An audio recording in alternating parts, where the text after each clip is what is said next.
Welcome to PlebLab. This is it's a different type of workshop. We haven't done one of these kind of workshops in a while. I think the last one we did was the lightning door workshop. So I'm a big fan of hardware, and I try to encourage everybody to do hardware stuff because I feel like we focus too much on software, but you know, it's a balance. Who's their first time here at PlebLab? I'm just curious. Oh wow, everybody's been here before. Cool. Who's in town for Bitcoin Plus Plus? Oh, just one person. Oh, nice. Cool. Well, today we're going to do like a Flipper Zero workshop. It's not going to be like too intense. It's just going to be very soft. But I want to start off with this quote because I like starting off whenever I do workshops with quotes. I think they just kind of set the tone. Who knows who William Gibson is?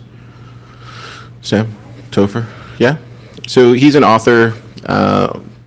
He's probably known as one of like the fathers of the whole cipher movement and stuff. But he has this really good quote, and I think it's a good quote for this week, I guess. He says, "I think there's technologies are morally neutral until we apply them. It's only when we use them for good or for evil that they become good or evil. It's impossible to move, to live, to operate at any level without leaving traces, bits, seemingly meaningless fragments of personal information." Who out there knows what that means? Topher, what do you think it means? Metadata. Really? It's just, yeah, it's very hard not to leave like information behind about where you've been, what you've done, who you are. It just leaks all over the place. Yeah. Sam? I think it's about neutrality. The tools are neutral. You pick them up, and then you have a choice. And then naturally, some of the choices you do are doing something bad, and you do more good choices. Yeah. Yeah, I think it's fascinating because it really puts, I think. If we're having a lot of back and forth, can we pass around the mic? Oh, can you guys pass around the mic?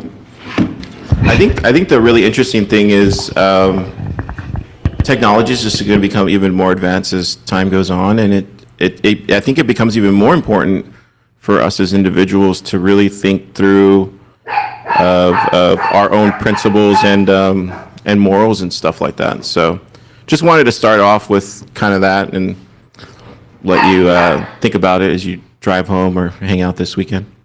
Cool. I'm gonna start off with let me see here if I can go next one. Disclaimer. This is a disclaimer. This is for educational and testing purposes only.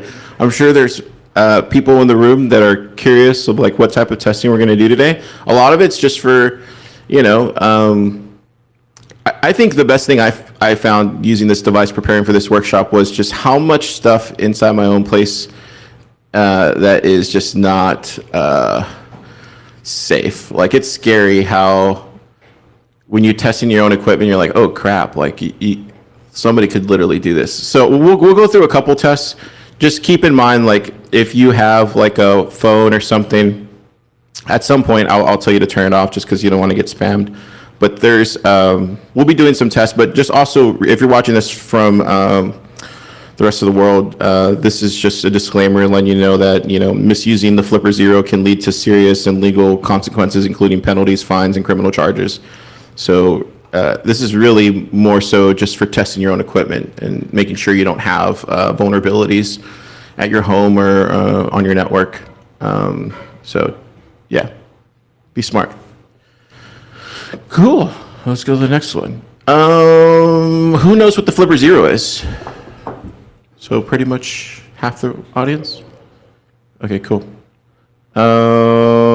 This is what it is. It's a portable multi-tool device designed for geeks. The Flipper Zero is popular among professionals for its ability to analyze and manipulate various wireless systems, serving educational, ethical, hacking purposes. It looks like a toy, but it actually it can be very powerful. I think you could probably do a little bit more on a laptop, I would say, but it's not like a pineapple or something, if that makes any sense. But I think just for its inconspicuous kind of Tamagotchi kind of look, it's interesting. But it has all sorts of components and all that kind of stuff. And here, I'll jump into this. Also should bring this up here. Let me see if I can. This is the main site. So Flipper, if you're out there, you know, we can send us some more devices. But yeah, this is it right here. It's CyberBuddy. And we'll jump into all this kind of stuff here. But as you can see, it has a ton of really interesting things that it can do. So let me go here. Oh, there you go there. Yeah, so we're going to just jump into like the apps, the firmware, the QFlipper, all that kind of stuff first, and then we'll go into demos afterwards. So the App Store is pretty cool. It has, let me go ahead and plug this. Oh, no, maybe I shouldn't. I can plug this in. So once you connect to it, let's see if it connects.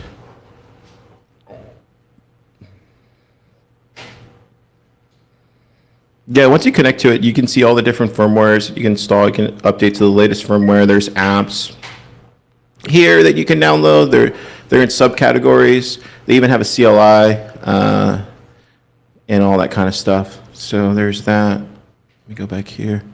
The firmware is really interesting. So there's all sorts of types of firmware that you can load this device with. Some good, some bad, some really interesting stuff. Yeah, and I'll share this PDF once I get finished with the workshop. But yeah, there's just all sorts of cool, interesting stuff being made on it. Let me go back here. And then the QFlipper. So the QFlipper is the device is the software that you'll install on your computer. So let me go ahead and disconnect from this other one. There is this one. And I'll show the QFlipper here. So it's just a piece of software. It looks really cool because it has this kind of like a, I don't know, orange look. Maybe I like it because it's orange, because it's like Bitcoin orange. But you can double click here, and then it kind of shows all the apps and all the stuff that you can dive into, which is really cool. All right. So that's all that stuff. And then we're going to get to demo time. So first, I'm going to do the infrared stuff, because the infrared stuff is so easy. A kid can use it. So it's basically here. So let me go to this. Plug this in.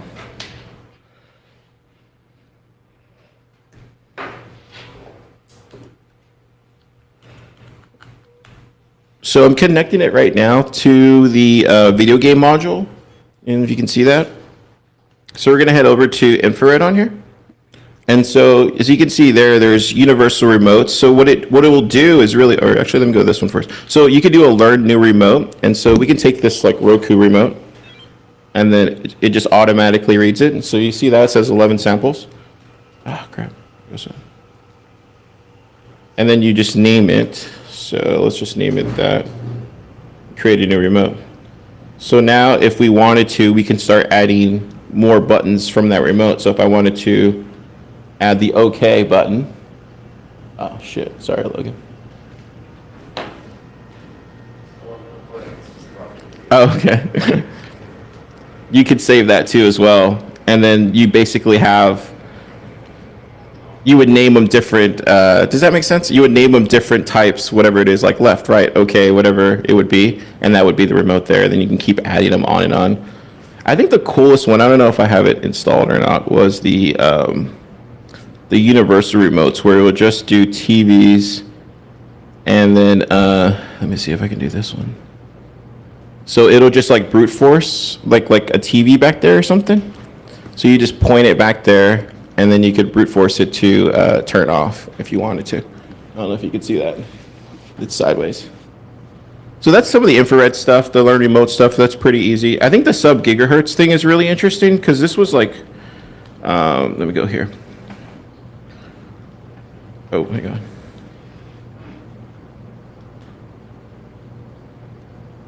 So this one's really interesting, because you can use this for like garage doors and all sorts of things. So let me plug back in this right here.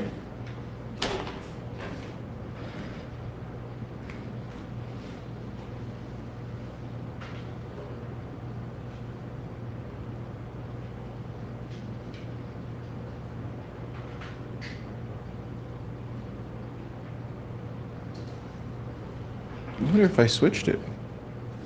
Was it on Apple TV, Logan? Yeah.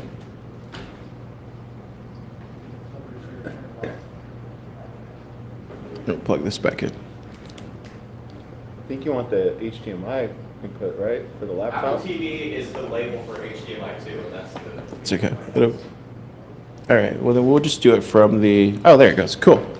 So as you can see here on this screen, this can also like learn other types of devices with the sub gigahertz frequencies, and this one's really fascinating because you could think of like a garage door. It's basically like anything from China. It could practically just copy, which I think is very alarming. Like because most people use their garage doors to come into their house. That's scary, man. So if I would say like for your own home, like definitely test your garage door to make sure you can't copy it with the flipper. I think there's that, and then let me go back to this one here real quick. The replay attacks is another really interesting thing. So, like I said, there's all sorts of firmware that's out there, and what it gets really fascinating is with these replay attacks. So I'll scroll down here. There's a lot other type of attacks, but the replay attacks are probably the worst one because they here it goes right here. I think it's so you could basically kind of you could basically like let's say hypothetically you have like a Honda Civic which has been known to work with these devices. You could have somebody try to open their car door while you're there at the same time trying to grab that frequency, and that's where it gets really scary. So if you have a Honda Civic, you definitely should test this to make sure that you can't open car doors with it. It just gets really fascinating really fast, and I don't want to go too much into it because it gets kind of scary, and I'm sure the feds are watching. So but yeah, there's that. So the infrared, the sub-gigahertz stuff is really fascinating. The RFID, I think, is really interesting. So let's go to this one. And so everybody knows these types of cards. We use them to get in here. And so they have them at hotels and stuff like that. Let me go here to this one.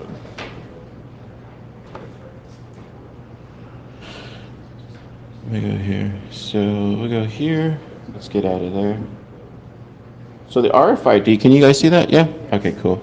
So I think we'll just use that one instead of plugging it in and out. So let's go to, I'll just use my personal one. So this is, I'm just going to try this one, and this is just for testing purposes only if you're watching 800 Brazos. That's all I'm doing it for, is just testing for a workshop. So you could go basically like this, right? This is just your standard Prox Card 2, HD. Go right here. Boom, right? Then you can save it, you can emulate it, you can copy it, you can do all sorts of things. Obviously, I'm not going to do any of that stuff because that would be illegal. But what's really interesting is... Oh, you okay? Are you okay? Leave this in the call. We're fine.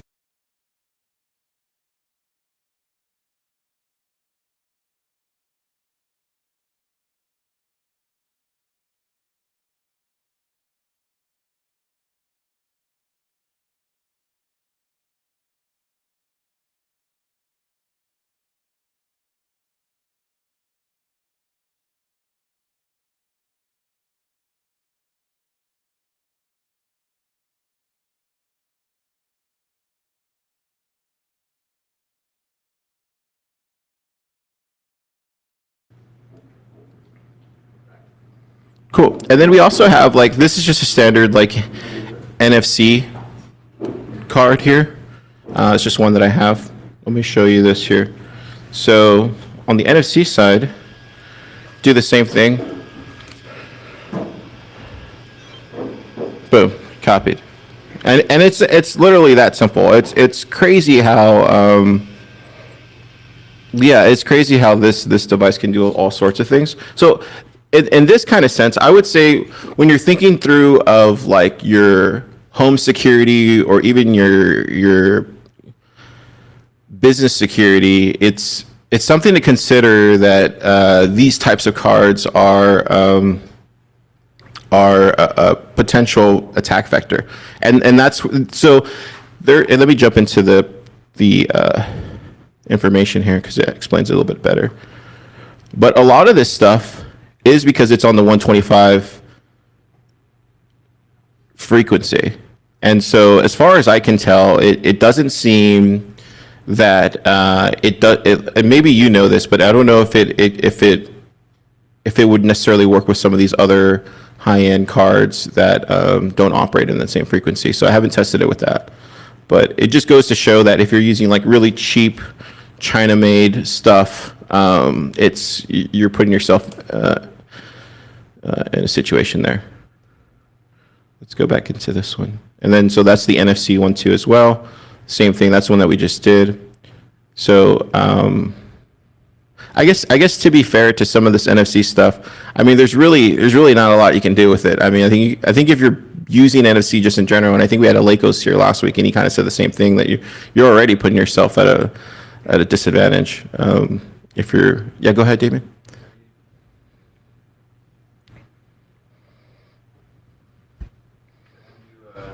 Tried using this on AppSec? No.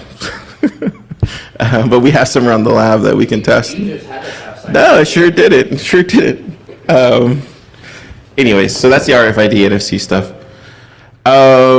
We're gonna do I think the coolest thing I think is just the stuff that I used to, because I used to be a IT Cisco guy, and so this is the stuff that I really love doing, because it's just like when I used to work at IT, it was just so much jokes, dude. We would just be fooling around. We'd be doing all sorts of.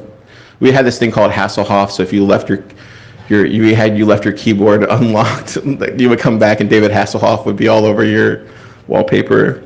So a lot of this stuff I think is just funny, but it's also very dangerous too. So if you guys want, turn off your phones, especially if you have an iPhone. I want to show what this thing does because I think it's really cool. So inside the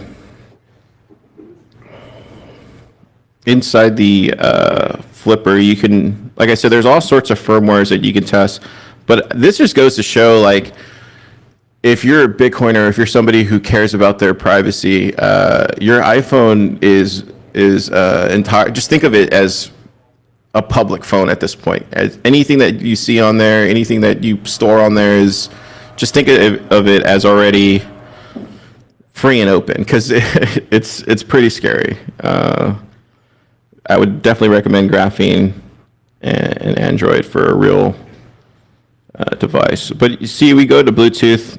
There's a BLE spam. So this is my iPhone, which I usually just use for work. But make sure you turn off your phones if you haven't yet. But check this out. No. Oh yeah, I'm trying to show it on the flipper. Is it not showing up on there? Oh, my bad. There you go. So this is just called the kitchen sink. So can you see that now? We're good? Barely. So see how it shows up on the top? And the closer you have it to it, the worse it gets. That's what I'm saying. Like, if you're a Bitcoiner and you're using an iPhone at this point, consider yourself hacked already. Yeah, so this is another one. This is the iOS 17 lockup. This is where it really gets really interesting. So if you could see that.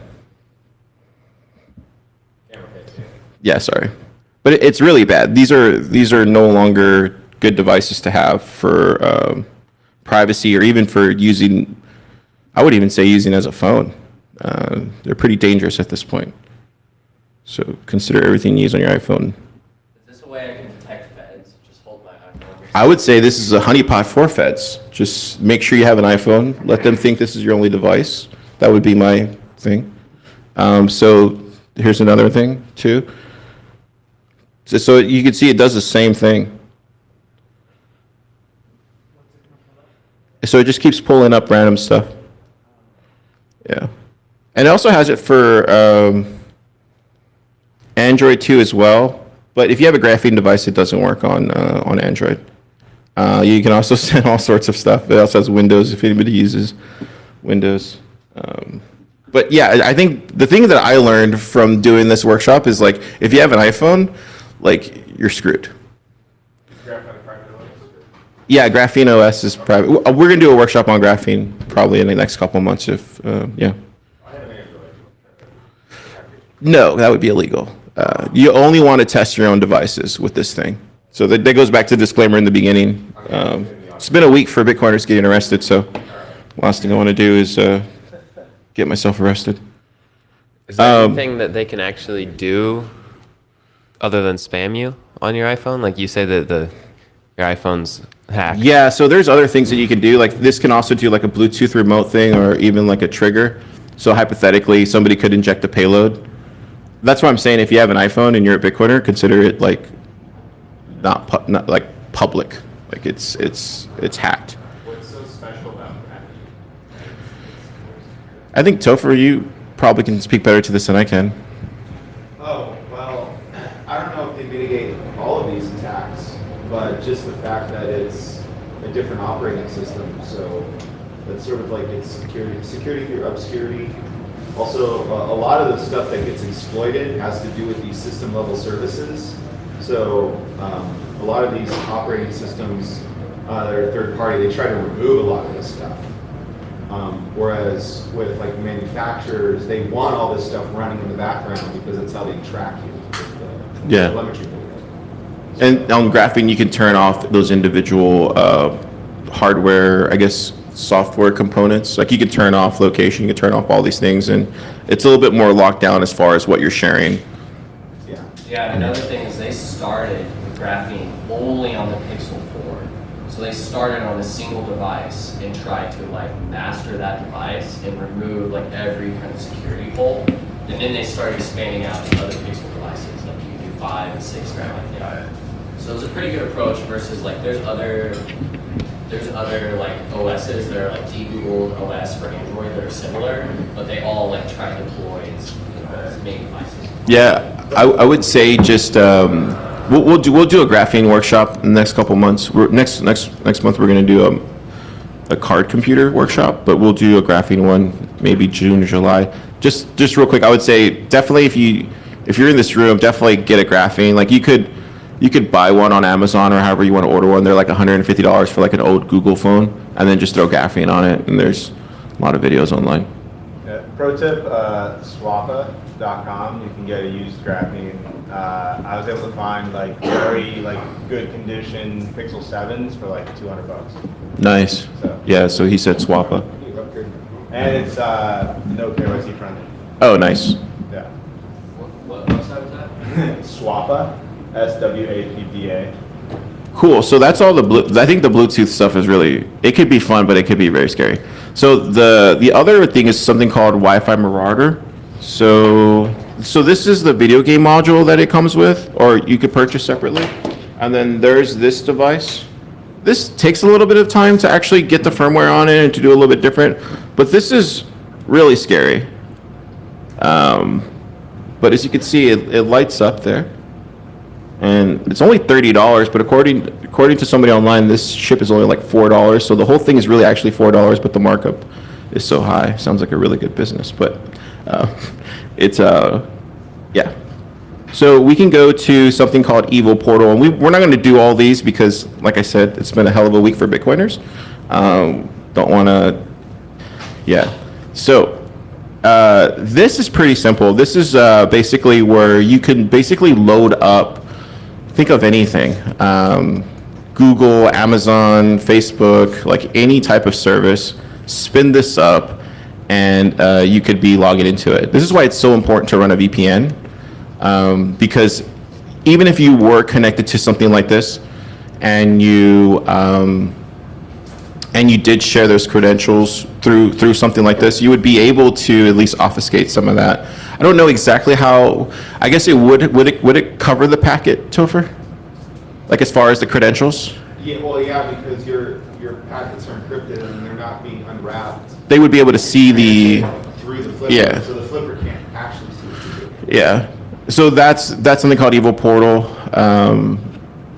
I think the thing that really stressed home when doing all the Wi-Fi stuff was use a VPN. Like, I think at this point, the same way like this is just a homing beacon for the government. If you're not using a VPN, consider it all being shared publicly. At this point, this is what this taught me. There's also something called a Rickroll, which I think we should do because it's hilarious, but let me see if I can do it. So this is basic. Logan will love this one, but you can go to Wi-Fi, click on, can you see that? Oh, my bad. Go on Wi-Fi, click on Wi-Fi Marauder, and you could do,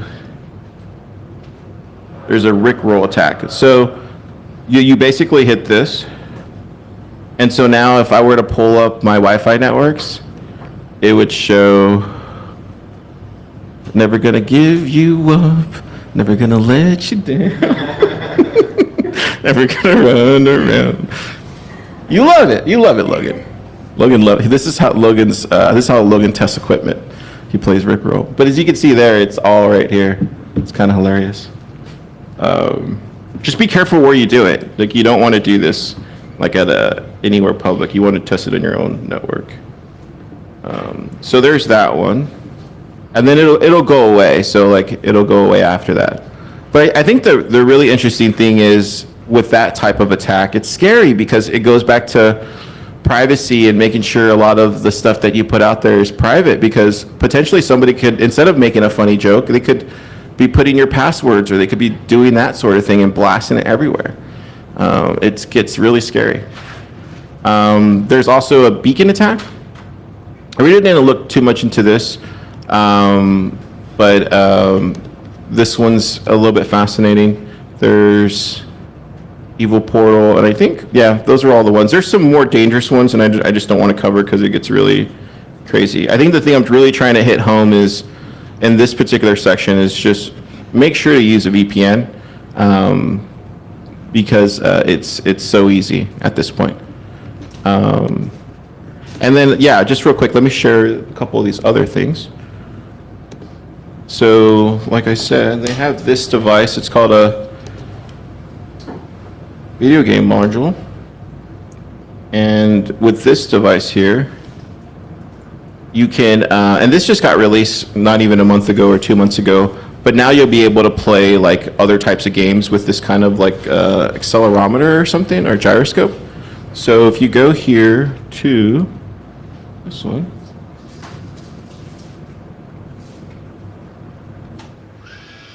you go to games,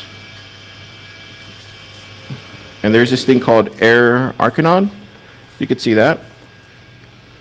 Let's see if it connects.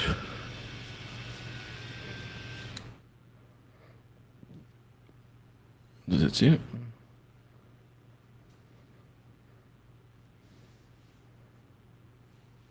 Oh, there it goes. Cool. It doesn't want to show it. That sucks. All right. Well, if you can see it here, it allows you to play this game and then use the flipper.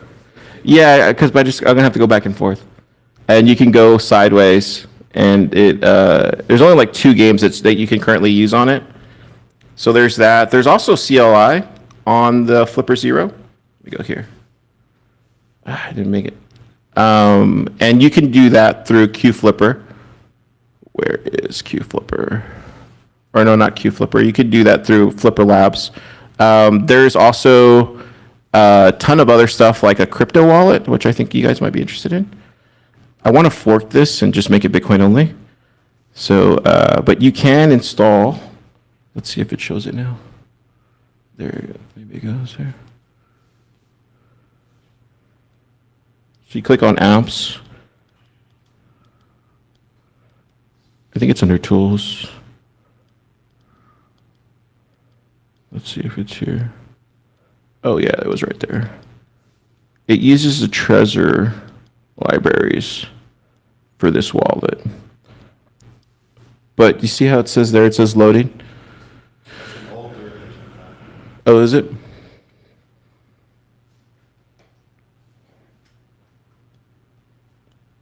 Feel free to take those It's 24 of them. Yeah. And that's the BTC receive address. And then it also has other poo-poo coins on there too. No, so I guess the guy who's doing it is FlipBip, I guess, or wait, where is he at? Strawn? But as you can see here, oh, you can see that, cool. He hasn't really put that much time into it. But hopefully at some point, somebody will just make a Bitcoin only one. So there's that. The other cool thing is the UTF. So you can use this as a second factor authentication if you wanted to. So let me show you that here. Like, it's really cool. There's a lot of really cool stuff about this. Yeah, it'll show a clock. There it goes. Yeah, so you can see right there. And then so it'll ask me to connect, but I don't want to use it as that. So there's that. And then the last thing I want to show, which the only reason I bought it for was, hang on, let me go back here, is Doom. So screw BitVM. We can play Doom on our Flipper. It's going to take too long. Let's see if this works. Oh, yes, it works. There it goes. Yeah, it's really cool. It's just as crappy as it was back then. See how it kind of stalls? Wait, I'm waiting for a monster to come. Can you see that? Yeah. See, it gets stuck. But anyways, it's tough. Still better than the N64. Oh, there it goes. See? How does it 2FA work? Hang on. See how so it'll get stuck. It seems like it works better without this attached. I think that's the biggest problem with it. And then, hang on, let me finish the last. So basically what I'm trying to say is there's a lot of really cool stuff for this.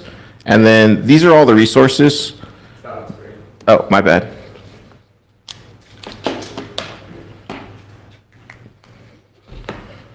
Let's see if this works.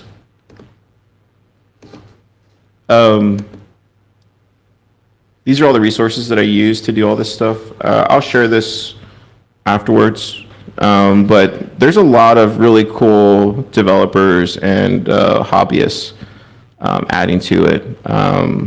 But definitely, I would, just to reiterate again, like, definitely use it for your own setup, because you can definitely find a lot of vulnerability. I mean, there's even one where you could go to like a security camera and turn it off, which is the Flipper. So like, I would say getting one and making sure everything that you have at home is secure and not easily hackable, I think, is the biggest thing I want to get across with this. And then that's it. That's all I got. Is there a Stingray or MC Catcher? Is that one of the modules that's available, or that frequency spectrum available? I don't know. Yeah. There's if you go to PlebLab, and they have documentation all over the place, like the docs here, and there's a ton of stuff here. So anything and everything you guys might have questions about is in here, and they kind of walk you through everything here.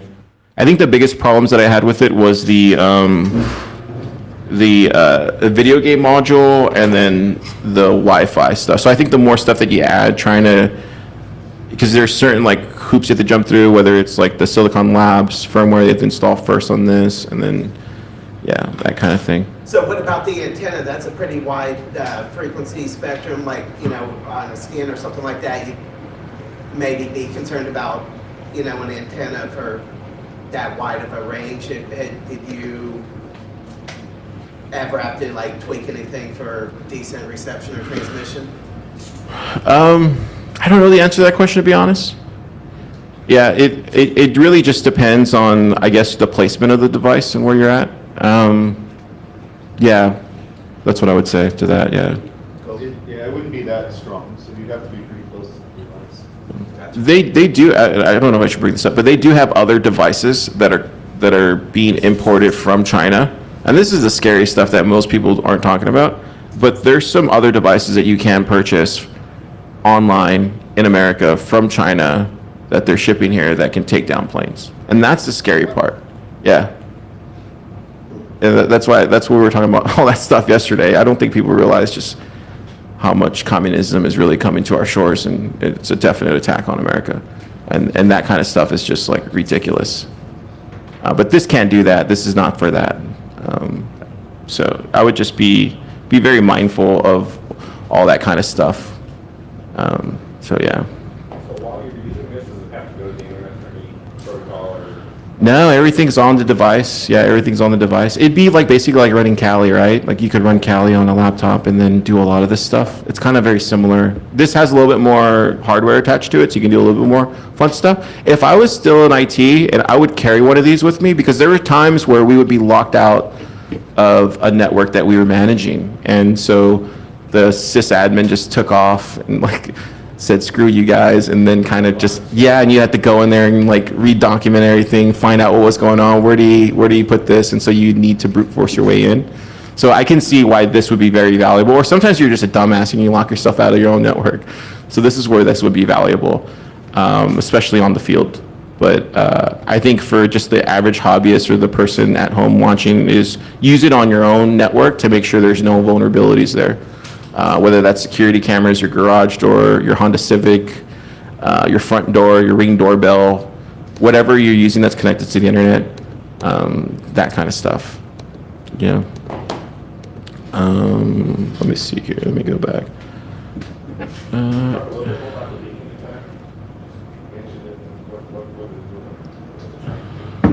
The beacon attack? Is it the Wi-Fi attack? Oh, the Wi-Fi attack. Which one was that one? The Rickroll one, or? I think Oh, it's the okay. first one. Yeah, all the documentation's there. I would say, yeah, I would just say check out the Flipper Labs documentation. My biggest, I was gonna go, like I was talking to him earlier this week, and I was gonna go and bring like a airport Apple device, and then we were gonna hack it, and we were gonna do all sorts of cool stuff. And then all the news that came out this week was just like, yeah, do we really need to do that? So. I think the beacon attack forces devices off of whatever Wi-Fi network they're currently connected to. Yeah. I think that's what the beacon attack. Yeah, there's all sorts of stuff that you could do as far as like infiltrating a network and stuff like that. And I would recommend not doing any of that stuff because it's you could go to jail. But this is me. These are the projects that I work on. If you have any questions, feel free to email me. And like I said in the beginning, let's go back to this. Disclaimer. Yeah.